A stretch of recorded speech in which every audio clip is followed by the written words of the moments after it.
Leo, hi! Welcome to Mr. Queen PH and tintinan natin kung ano yung energies for you ngayong Burr months. That's September, October, November, December. Ayan. So if you're interested in private readings, meron tayong 50% discount sa mga tarot reading services extended hanggang September 2025. Ayan. So mag-book na kayo. Yung link nasa description at sa pinned comment. And also like, share this video, subscribe na rin kayo. And comment na rin kung kayo ay naka-resonate. Meron din tayong free one question tarot reading para sa mapipili na magko-comment ng kanilang question sa comment section. Ayan. So, paalala lang, ang reading na to ay isang general reading. So, maaari kayong makarelate, maaari hindi. Just take what resonates. Okay, Leo, let's see. What's the energy for you ngayong Burr months? What's the energy Burr months for Leo?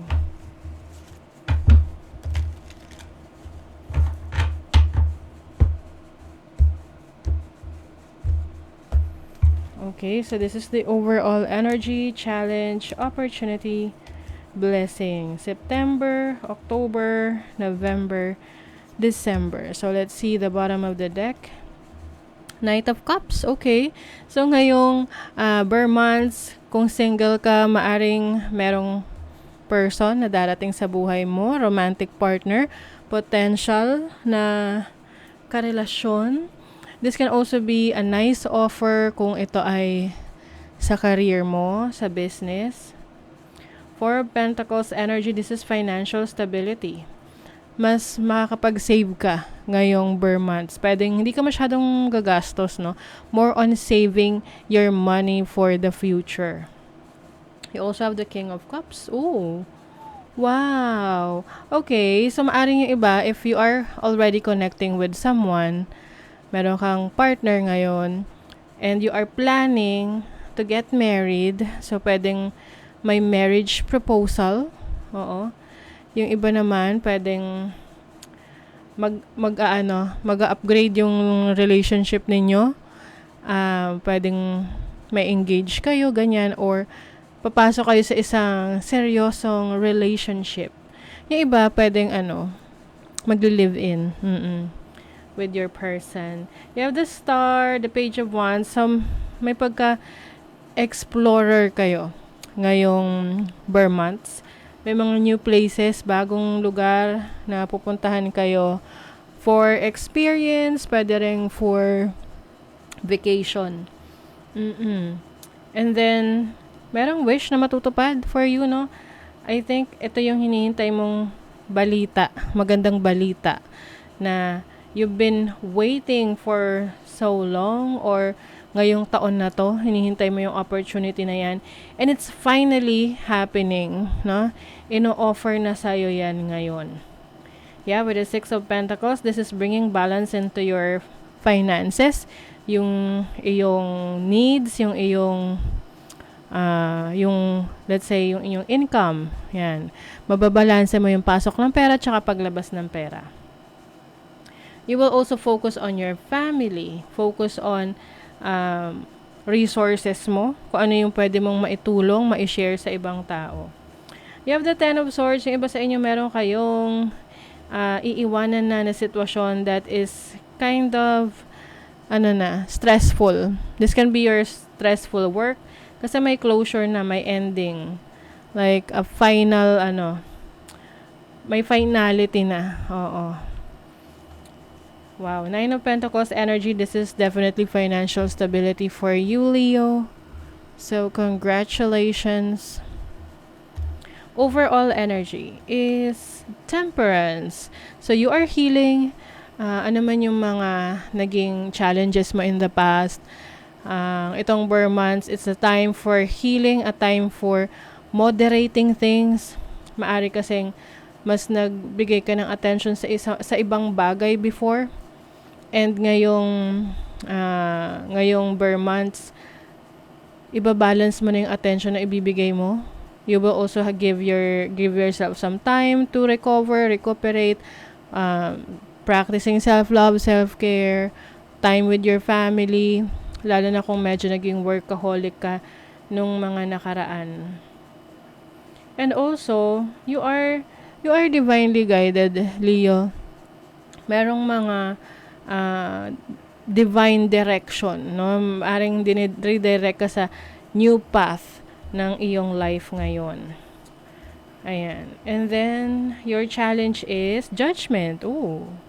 This is transformation. This is a brand new you. So, challenge siya kasi maaring yung iba sa inyo, parang nagre-resist kayo or nilalabanan nyo yung pagbabago. Pero something na kailangan mo talagang pagdaanan para makita mo kung ano yung improvement, mag-i-improve sa'yo. So, be open to changes. And also accepting things na hindi mo kayang makontrol or beyond your control. Ang pwede mong makontrol yung sarili mo. So, this is about you changing things sa buhay mo na is no longer serving you. You are nile-let go mo na yon. Yung mga bagay, sitwasyon na hindi nag-align sa goals mo.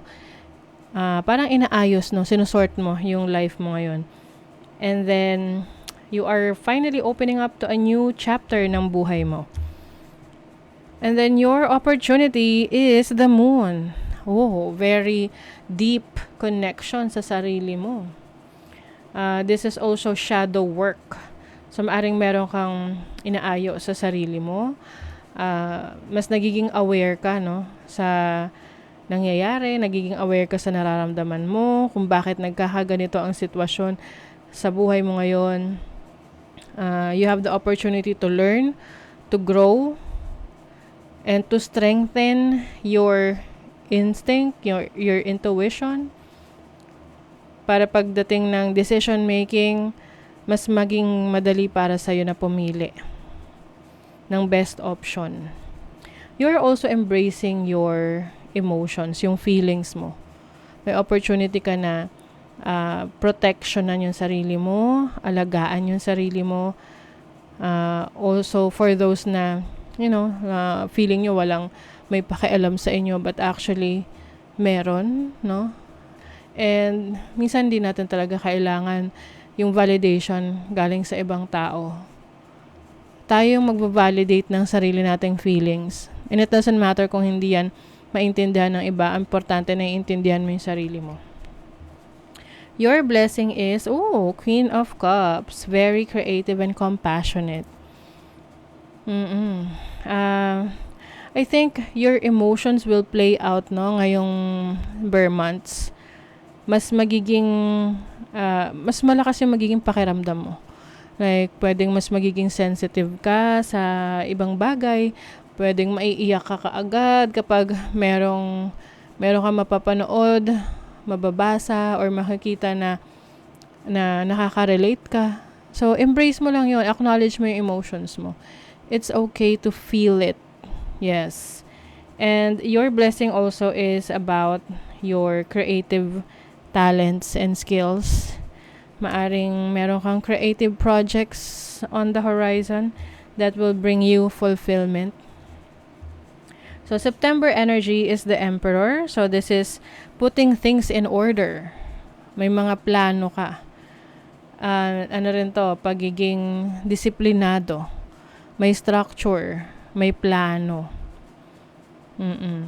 So, September is the time for you na mas maging somehow mahigpit para sa sarili mo na, kumbaga mas, yung i-align mo yung sarili mo sa mga goals mo. Andun yung disiplina, diba? Kapag, syempre kung meron kang goal, tapos alam mo naman sa sarili mo na yung sitwasyon mo ngayon is not aligned, hindi siya aayon, edi syempre babaguhin mo yon.